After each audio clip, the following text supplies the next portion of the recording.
সকালটা শুরু করলাম আমি ওটস মুড়ি খেয়ে। তারপর বসে পড়লাম একটা ফল নিয়ে। আমি প্রত্যেক দিন 12টার সময় একটা করে ফল খাওয়ার খুবই চেষ্টা করি।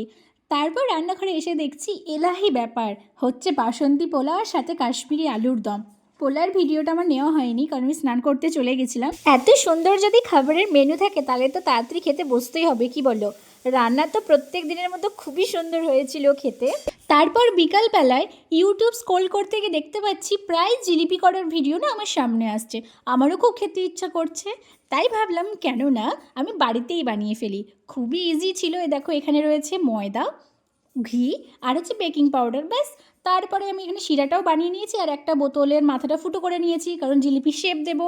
তো তারপর ব্যাস ইচ্ছে মতো শেপ দিয়ে নিয়েছি, দিয়ে রসে একটু চুবিয়ে নিয়েছি। তারপর প্রথমেই আমি দিলাম আমার মাকে। তো দেখি মা খেয়ে কী বলছে। মা তো বললো দারুণ হয়েছে। এরপর আমার টেস্ট করার পালা। ফার্স্ট টাইম ট্রাই করেছি কিন্তু যথেষ্ট সুন্দর হয়েছিল খেতে।